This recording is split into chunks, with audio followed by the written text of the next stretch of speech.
Hello and welcome to part 2 of the Miami Restaurant Reviews episode. Last time, we took you on our journey to 7 restaurants, and in order not to make these episodes so long, we broke it up into part 2.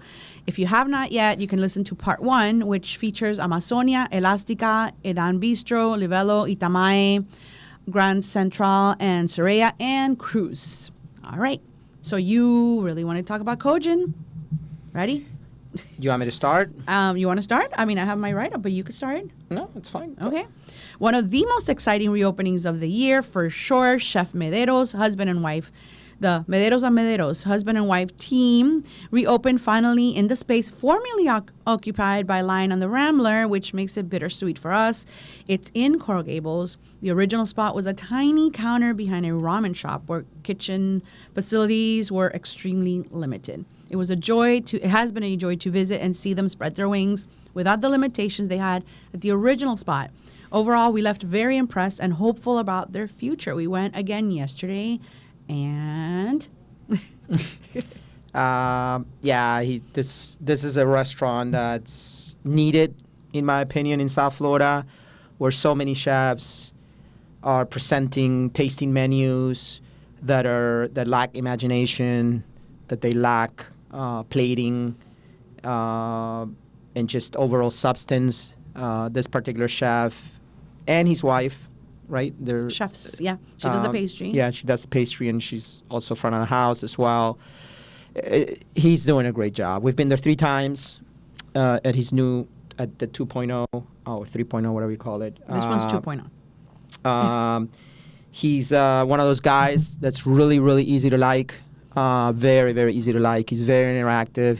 The kitchen's an open concept, but he's roaming the dining room often, talking to everybody. Big guy, kind of a goofball, but he knows his shit, and he lets you know that he knows his shit. Got a little bit of a cocky side to him, but I guess you have to be. I was just going to say, he lets you know he knows his shit in the most casual, you don't see it coming, sarcastic way. Yeah. He had in his previous restaurant, which is a much more a smaller spot. I had brought a bottle of wine to his restaurant, and he goes, "Listen," he didn't really know me, but he goes, "Listen, I'll open it, whatever. But why don't you just let me?" I don't know what he said, but he said let me drive. No, but he said something like, "Let me choose the wine for you tonight, whatever." And I'm like, well, I'm pretty particular on my wine. And he literally just looked at me and goes, "Why don't you just let me drive tonight?" Which is pretty fucking funny. And I let him. And I don't remember whether the wine was good, bad, or it doesn't matter. The whole point is that he comes across as a guy that wants to control the experience, which is what you want, especially when he's such a good executor of what he wants to do. And we've been there 3 times. The menu has been different all 3 times. I'm sure I don't even know. Have we repeated anything other than the bread, of course? No, they've been different. Right. But it's pretty different. Yeah. And I think it's a great spot. It's necessary. The tasting menu is up to $150 a person. Do they have a la carte, or it's only tasting menu? You can do a la carte, yeah. But I was full. Yeah, I couldn't even finish. Yeah. He gives you 2 desserts. I couldn't even finish the second one. So for all you people who talk about leaving tasting menus hungry, just go to the Cheesecake Factory, I guess. I was trying to find the episode where he was on so I could share it, the number. He's been interviewed. It's episode 21 of season 1. He's fun. You should listen to it. Yeah. Season 1, episode 21, and he will be on again for season 4 next year. Yeah, kind of talking about the food is a bit useless because he changes the menu so much. Right. But he uses interesting. We got to talk about the squab. We have to fucking... Yeah, I just wrote the notes about it. Yeah, of course. Okay, well, you go then. Okay, so for me, the opening bites are still a favorite. Every time we go, those opening bites are amazing. That's interesting because I started to find out that the chefs that we tend to like the most are the ones that execute Beltran, and his little box opening bites are amazing. Pablo and his opening bites are fucking amazing. Jeremy and his opening bites are amazing. Now this snacks, guy, the snacks, whatever. And when we go to DC and New York, and the snacks are everything, right? Like obviously we can't talk about Ryan. Well, we can't because Well, it's we- not a we- Miami restaurant, and you want, you know. But we have snacks at Mas, and we've already discussed Mas. But Mas, Omo, which I guess yeah. we'll discuss later, and Maybe. his best restaurant or his most established restaurant in DC. I mean, his snacks are fucking insane. But it's a byproduct of the fine dining and tasting menus that we do. So when you start a tasting menu, usually it's fun to have those snacks and kind of And they do a great you know, job. it's kind of like a teaser Yeah. of what's to come. So for me, those are still the favorites. But you know, they're not all favorites snacks. So, but these all that you listed have been. Mm-hmm. But he nails them every single time. Each one is super special, and you want about a dozen of them, and they're always different. The bread service, of course, their bread is amazing with the honey truffle butter. The shawarmushi from the last time I love the best. I didn't like this one as much. Yeah. Right. I mean, Was it lobster? this yesterday? one was it? I think it was no, lobster. it was scallops. I think. No. No. No, I think, or at least it tastes, well, whatever. I have Yeah. the tasting menu here. I'll look. But the other shawarmushi we had, it was his version of a savory egg custard with corn emulsion and mushrooms. And what I love about him is he nails that beautiful texture. This one it said, oh, look at you, shawarmushi seafood medley, lobster mushroom bisque. Yeah, you could taste the lobster in it. Yeah. So those were my favorite, and then obviously the squab yesterday was a nice surprise. It Best was I've ever had. a seared breast and a tempura leg with a black garlic jus. It was phenomenal. I encourage everyone to. I just get it as find is. It the- comes with the leg. You know, it's graphic, but it's fun. Yeah, I thought it was Who cares? a bit dumb. So, yeah. So the lady, one of the, I think it was the server, came out and asked, "Do you guys get grossed out or whatever?" Or By something body, like she that. said by body parts. Do you Right. get grossed out by I'm like, body what the parts? fuck? And we're like, what are you serving us next? Right. And it was basically the squab, but I guess some people in South Florida get a bit grossed out with the actual I have leg to check out sticking those out. Yelp reviews, see if someone said But something. you should go to the web palette and check out. I'm sure she has a story on the squab. haven't started It yet, was but fucking insane. Actually, by the It time this was- airs, I'll probably have a reel. In fact, I would welcome all of the chefs because squab is not an easy. Mm-hmm. You know, they need to take that thing was incredible, and we know we've had squab here and there. And our latest experience, I guess, was the former 3 Michelin star restaurant in Napa or Yountville. Meadowood. So it's not in Yountville. It's east of Yountville, and you know this is there doesn't get any. It's not supposed to get any better than Meadowood. And it was fucking Except it does. terrible. It was terrible, Yeah. right? The squab was terrible. Well, first of all, there was hardly anything to taste of the Yeah, squab. but even whatever was there, it just, this thing was, Mhm. he killed it. It was awesome. And I remember the first time, I guess we were being extra ridiculous because we also ordered the Caesar salad, which is incredible here, and the foie gras donut as well to supplement the tasting menu. And I highly recommend you do as well. And that's the thing about the food here. It stays with you forever. So if someone says, Kojin, we're just like, I don't need pictures. I don't need to look at my reel. No. I could just rattle off and remember exactly And what I had. the salad had, what's the eggs, the orange roe- eggs or what? The roe. The roe? Well, the fuck front you, row. Gio, bro. He took all of them. I noticed What the that. fuck? Gio, why did you take? I looked at his plate and I'm The like, fuck, man? Like, he just served himself from the top, and I'm yeah, like, but I served myself first, and I didn't even see those. I guess they were underneath. my And lord, bro. I'm so happy you said that. Does he Yeah, listen? Gio, what the hell? Does Gio? I don't He'll listen to know. this, right? What the hell? Yeah. I looked at his plate and it was he all made up for it. orange. He brought a really nice Barolo yesterday. That's so A funny. really, really nice Barolo. So. Parking is pretty easy to come by. It's usually street side because it's a business. It's an area with a lot of businesses, and by then they're all closed, so it's usually easy to find parking. All right, dun dun dun. Up next, Torno Subito. It's a newcomer by Massimo Bottura. Important to note this. we're not all going to get good reviews today. That is true. Shit. Important to note that this restaurant has a 1 Michelin star in Dubai. He also has a restaurant, Osteria Francescana, in Modena, which is 3 stars. The whole phone number was we were trying to call for the wine list. Is that what it was? I forgot. Yeah. Yeah. So they don't allow you to bring your own wine at this restaurant, which is fine. But now as a customer, I get to tell myself it's Saturday night. I want to drink. So let me see what you're offering, because if you don't have a bottle of wine that A, I like, and B, I can afford, then I'm not going to go to your restaurant for the most part. You know, whatever. No wine list online. So then sometimes you call these restaurants and they'll email you a list. Right.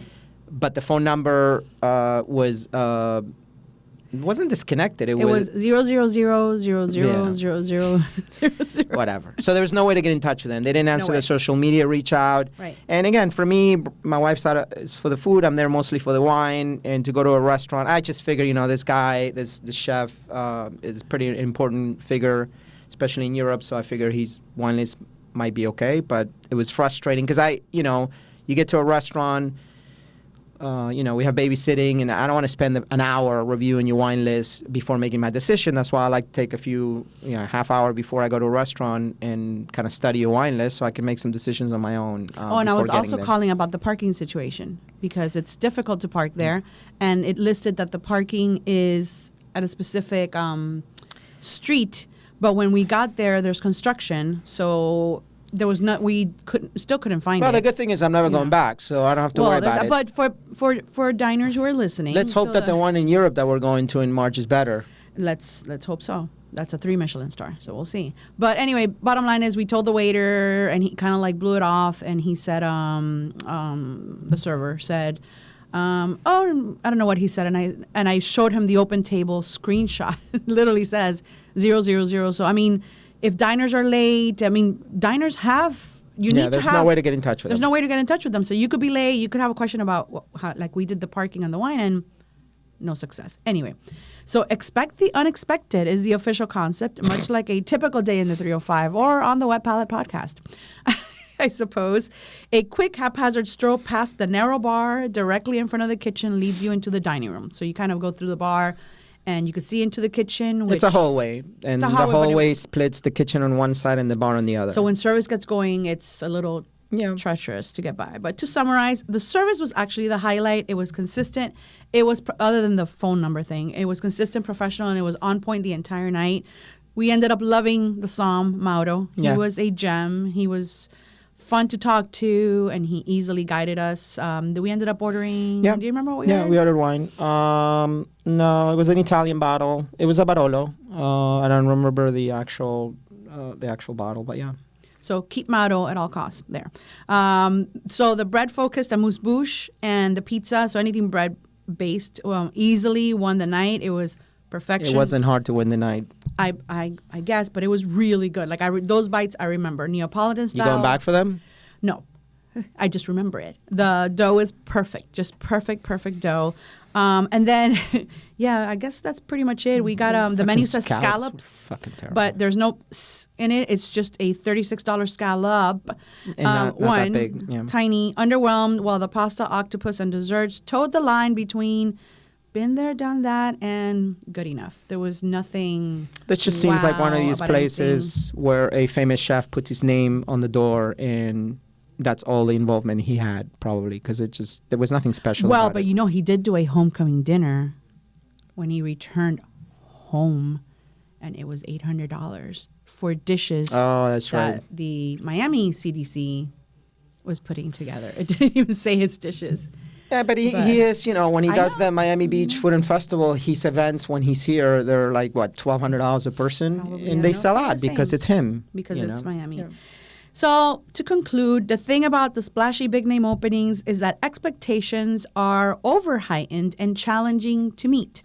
When you take into consideration the Miami, already fun, already weird, and whimsical on its own, and I say that because that's their whole thing about the decors, that they're fun and odd and that whole thing. Miami's already that. We don't need a restaurant to pretend to be that. We are overly saturated, and we have beautifully designed restaurants already. We also have well-known borrowed concepts and a rising local scene that includes plenty of Italian options. When you take all of that into consideration, Torno Subito becomes just another page in our culinary tome, and that was unexpected. I don't like supporting big names like this that come from out of town. I would much rather support the locals, the Beltrans of the world, and the Pablos, and all these people that are here and biting and fighting every day to provide something different and help out the scene. This guy's doing none of that. But I recognize that because of the name, we had to go try it. And in retrospect, And we're It going was to the most Osteria, God affordable- willing, and, next. It was the most affordable way to try him in South Florida. I bet you the restaurant. So we paid. I looked it up. I think it's $200 and something. Right. And the 3 Michelin star in Italy. So we paid almost $400 for this, $398 for this meal, and I bet you that we're gonna go to Europe and Right. yeah, but a lot of it I has to have the do with that. reservation, too. Well, a lot of it has to do with it in Europe. Whatever price they give you includes gratuity or so it's just out the door. So here you have to have 20%. I think it's €300 per person. Oh, that's not cheap at all. But to dine here, No, it's $800 if he comes to a dinner and you're doing a dinner. Oh no, yes, yeah. Okay. Not impressed. Not going back. Could care less. Yeah. I'm sure he's It's a whatever. great chef, but this place he has not left his imprints in this fucking restaurant. Not with this one. This is a fucking. And Michelin, I'm talking to you. This Oh, thing get the fuck better outta not here. get a Oh, Michelin they will. star. They will. They will. It's him. It's him. I mean, it's a joke. That's why Michelin is it. That's BS. Can't say that, right? Can we talk about a real restaurant? Turning the page. Konro. Fuck yes.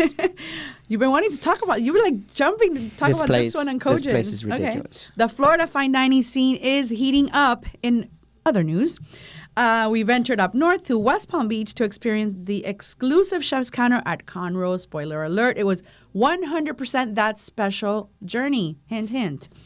Upon arrival, guests are warmly greeted at the door. The gorgeous space where every finish and detail is designed with unparalleled luxury in mind, features an intimate U-shaped counter with plush seating for 10 and faces the open stage, aka the kitchen. Only 2 incredibly talented individuals own and work at this restaurant and were responsible for everything I just mentioned about the interiors. Mastermind chef.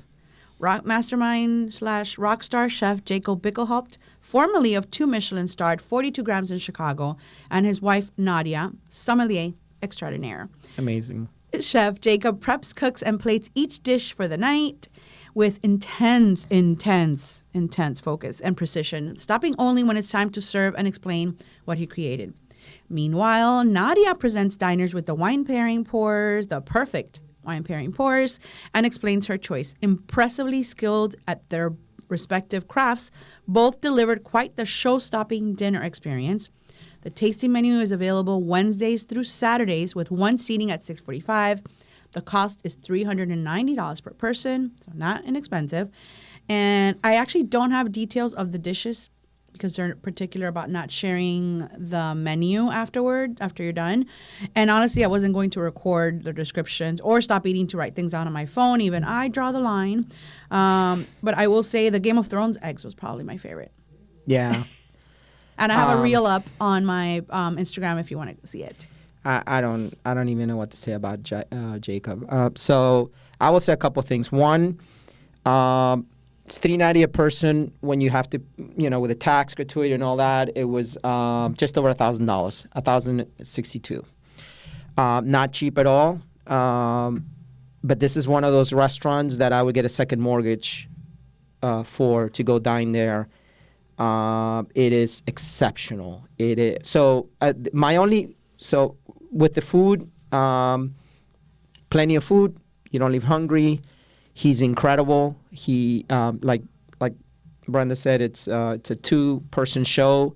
He's in the back preparing the dishes. She's in the front entertaining, and she's super entertaining. She's great, and probably I don't know if it's just the way she communicates, but she's probably one of the more knowledgeable sommeliers I've ever been in front of. I'm not going to get into if there was ever a Michelin star restaurant, that deserved 2 Michelin stars right off the fucking bat. It's Omo in Orlando and this one in Palm Beach. And if Michelin doesn't give 2 Michelin stars to begin with to either of these restaurants, then they're a fucking bunch of clowns. They're clowns. It's a joke, and they should never be listened to again. And I don't know if we're going to discuss what's going on here, but whatever. It doesn't matter. Ridiculous. The only negative thing I will say about this restaurant is that, and they do have a following already, so maybe they don't have to worry about it, but they don't have, you cannot bring wine to this restaurant, and you cannot buy wine. in this restaurant you have at to this time. choose You have the to do a pairing ahead of time, or nothing, or just water and right. you And know. when you add the pairing now, when you add the pairing to this meal, by the time you finish, it's $1,700. Right. And It's so intense. now it's a very expensive and intense experience. But like I said, But it's worth if there the was pairing. ever a We don't even restaurant, like pairings, it was outstanding. right? And it was outstanding. Outstanding. But I think, you know, if they continue to sell out, I mean, we tried to get a table for the future, and they were completely booked. So if they have that following and people continue, and the pairing, by the way, is just so enjoyable. But again, you know, the expense part of it to go to a dinner and spend $1,700. But if there was not ever every month. yeah, but you can't. It's once a year. You don't want to go to a restaurant this Right. gem once a year. know, You got to we go more don't. often. It's Right. incredible, but it is a hard pill to swallow. But again, not ragging on the owners. It is worth every penny of it. It's just for me, it's a bit difficult. But oh my God, I love this place. I love it. I love him. I love how he is. I love his honesty. I love his not just his honesty, but the way that he talks to you. His wife is incredible. The food is incredible. This is one of the top 2 restaurants that we've been to all year. So how about this? So instead of giving our opinion of the hot topic, anything going on with them, we can recommend that before you dine here, watch 2 documentaries. Watch 42 Grams, which is his journey of when he received his 2 Michelin stars in Chicago. Which and we then- missed, right? Because we watched. we didn't go to 42 Grams. Oh, we missed because it was closed, yeah. Right, but we did Yeah. go to, he was doing some, We went to Konro, Chicago, right, where which he was a pop-up, Yeah. so That's where we met essentially him. Konro, that's when we met him. yeah, it was amazing. It was a pop-up in Chicago right shortly after he closed 42 Grams. And then you have to watch 86th, where you will get their story in their own words, not our opinion, just their own words. And then once you watch those 2, then you're ready to dine at Konro. Yeah, Or I don't, agree. or just go I and agree. enjoy the meal. And But, what's interesting about 86, But there's some controversy there. But again, let them say their story in their own words. it's not fucking controversy. You know? They're a bunch of clowns. Not them, Michelin. It's not. Michelin hasn't done anything in this case. They might not do anything, which might be a thing. I'm saying other people. What's Whatever, interesting doesn't about matter, because 86 is we're that it's obviously all. fans. What's interesting about 86, but we're not fans because we're fans because they deserve Of course, our fanhood. 100%. They're amazing. But what's interesting about 86 for me wasn't even him. It was Nadia. Oh, yeah. It was her. She It was is her amazing. angle. Well, I know she's amazing, Right. but it was her experience and her She's angle in amazing all of overall. this. Yeah, Yeah, that's an what I'm amazing. saying. Not just a amazing som and what I imagine to be an amazing wife, but she's just an amazing person. Yeah, you an amazing experience. So we're happy to support it. We are here. We Yeah. support it. Yeah, And just- can't wait to go back. Hopefully in a couple weeks or tomorrow. or tomorrow. Up next, Paya. Loved our first visit to Paya, founded by the dream team of Mo and Chef Neevan Patel. This island-inspired restaurant warmly blends tropical vibes and flavors. Inside, papaya orange-hued touches, tropical blues, and greens abound. Even though it's in South Beach, there's no frivolous South Beach aesthetics, and the DJ Tiki Tiki, not here. Instead, expect Buena Vista Social Club, Sade, Ibrahim Ferrer, and Manu Chao tunes on repeat, which really add to the vibe. It's a casual but chic neighborhood spot. It offers a 10-course, $75 tasting menu and a la carte options. You can, of course, expect plenty of gems from Rancho Patel, Chef Neevan's homestead farm, to round out most dishes. I cannot think of a single item I did not like. It did remind me a bit of mamey, which we all greatly Nothing wrong with miss. that. Yeah. Instead, I'm still haunted by the bright heart of palm salad, the duck confit lumpia, which are the Filipino spring rolls. We kept the sauce it came with, just in case we wanted to dip anything else in it because it was that good. And the lemongrass glazed tile fish. Look at us ordering a hot fish. But rice, bok choy, heirloom carrots, and a coconut curry, and the calabaza ravioli with a chili crunch. It was so good. As a supplement, we indulged in the guanabana and caviar sorbet. Simple, but perhaps the most Miami dessert ever. And the rum cake. I am just super excited to follow and support Paya's journey. Yeah, these two guys are easy to, Chef Neevan is another one of those rock stars in South Florida. from ghee to herba to mamey, which is no longer, but and then the experiences we had when he has his farm lunches or events. Rancho Patel.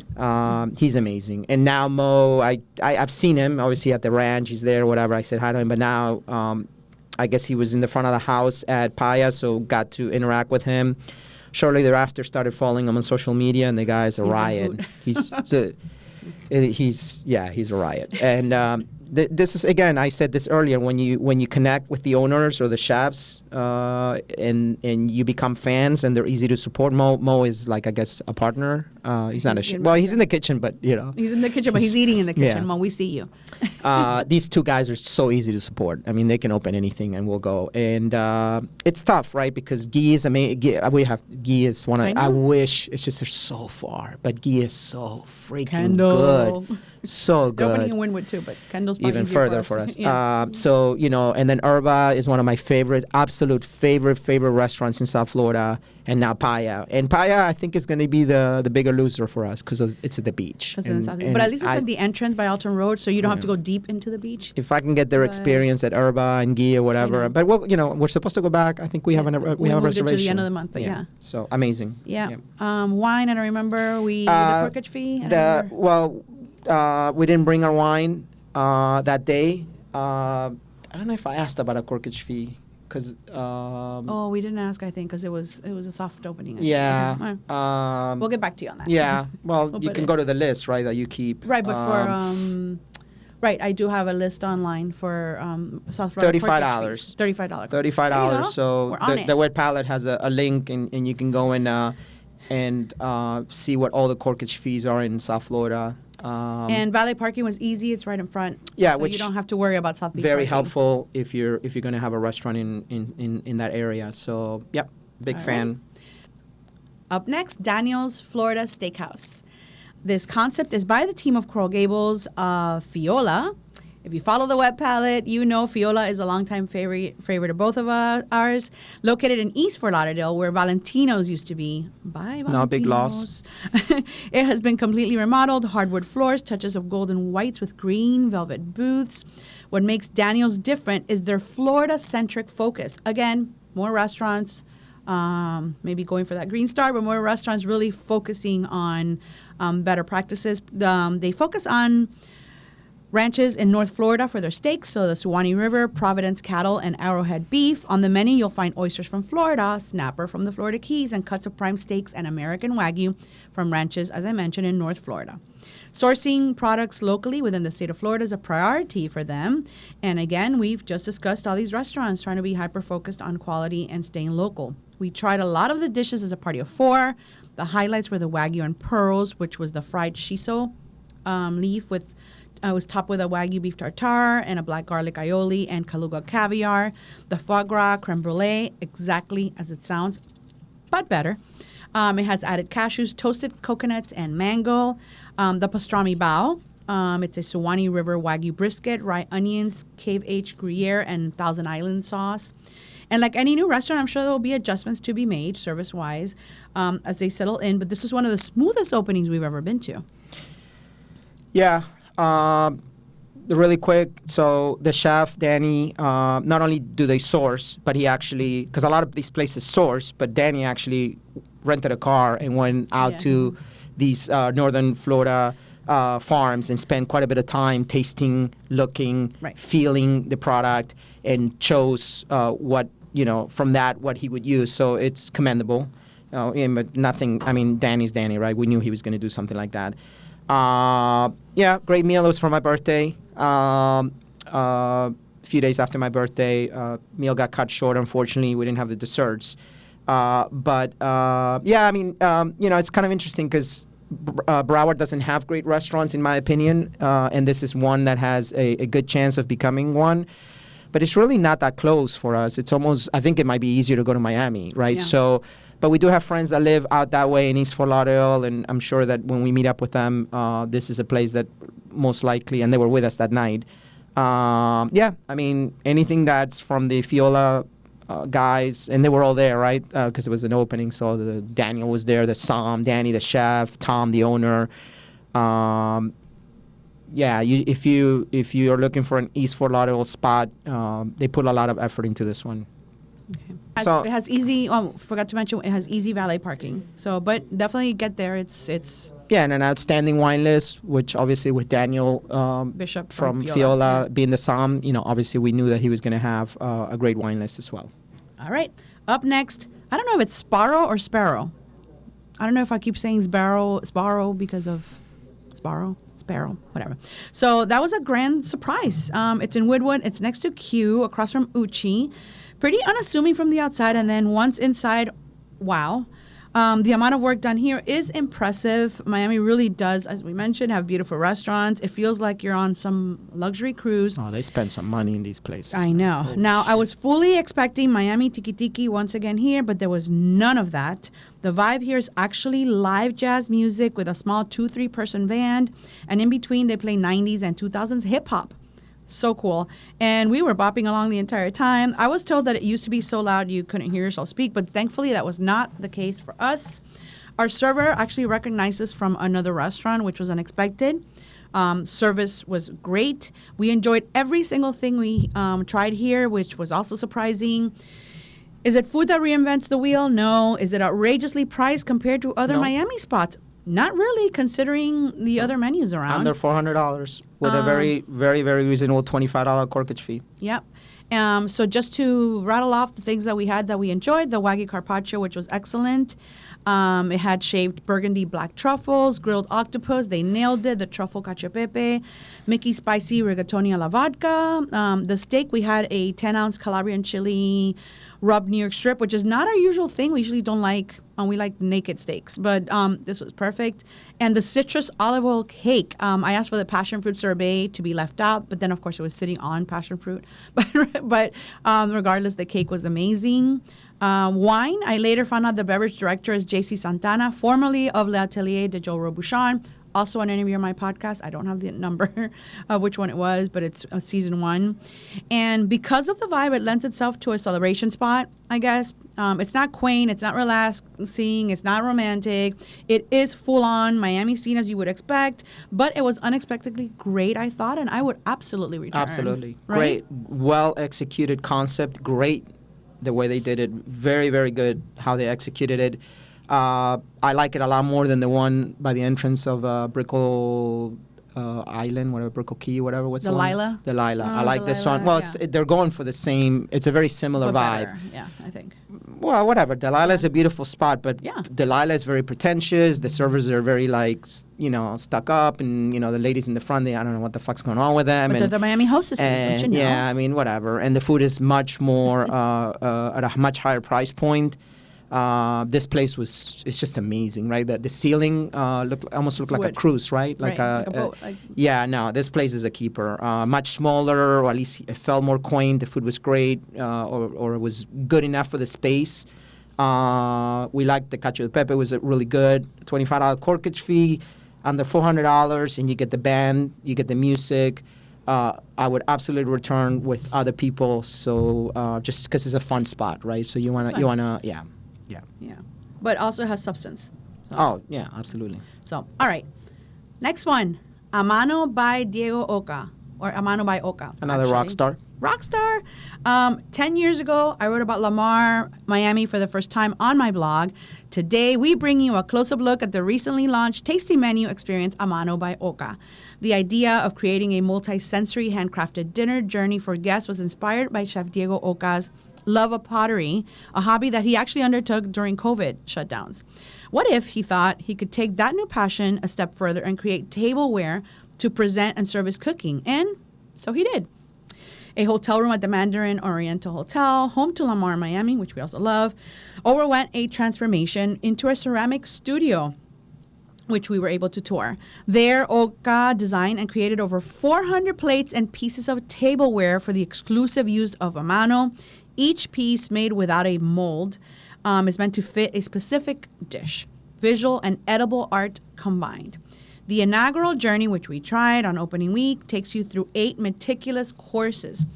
So many details abound throughout this tasting menu. I suggest you go, dine slowly, take it all in. If possible, splurge on the wine pairing. San Fernando has created a beautiful, poetic wine experience. There's a story behind every bottle. I don't know how much we should get into the courses because you shouldn't. I kind of want it to be a surprise for everyone. I mean, you know his ingredients. If you know Diego, you know what he likes and what he uses. But Japanese influence, Peruvian mix. Yeah. But I did know.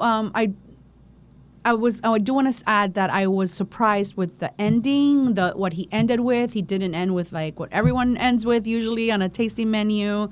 So yeah, we won't. Well, the only thing I want to talk about is the one dish. What is it? Was it the escondido? Just because I don't like that dish, and he knocked it out of the park. What's it called? Yeah, you can talk about el escondido. No, but what's it called? Oh no, but that's the finale. We can talk about. I mean, no, but there's the name of the Pachamanca.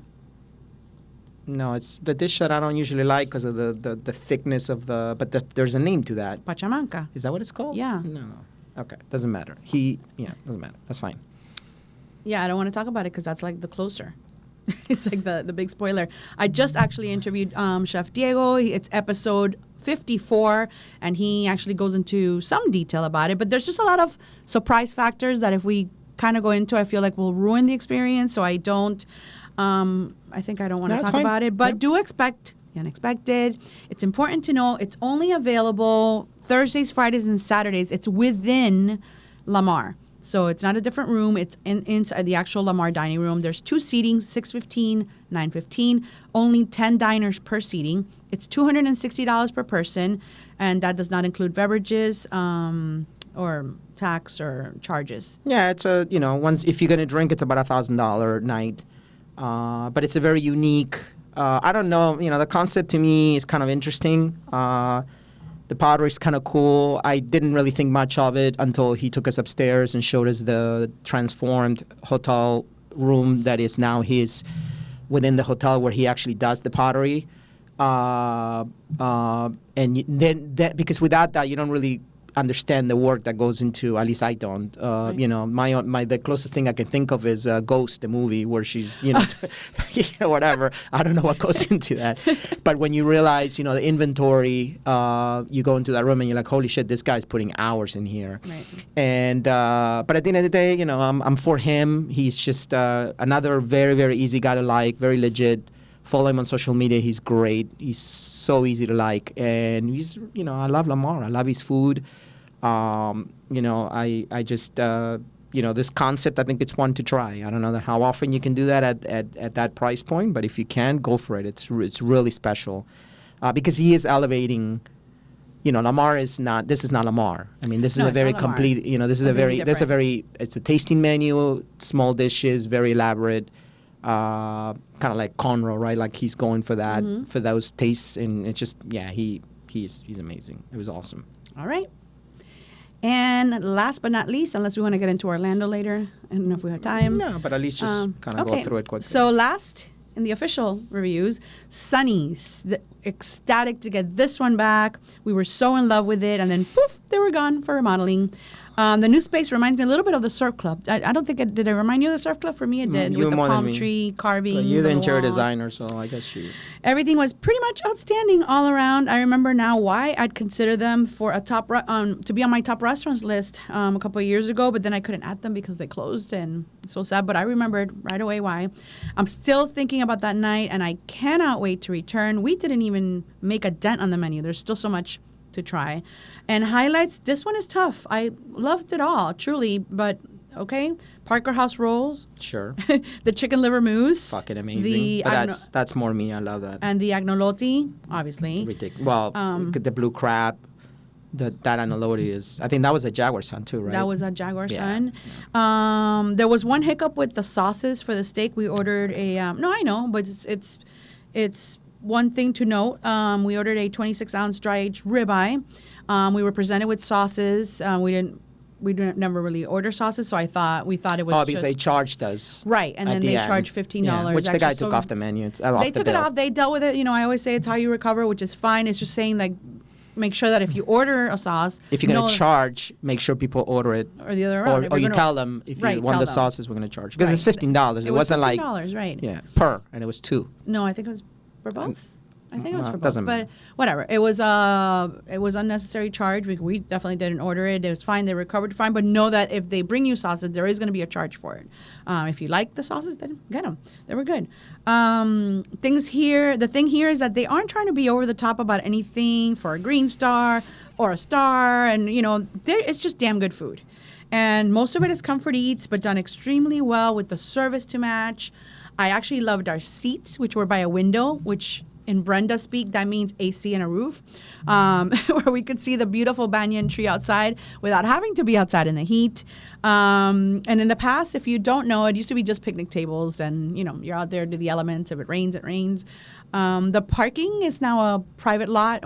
I think it was a private lot right next door. Too. Yeah, it's right there. Plenty of space. And when can we return?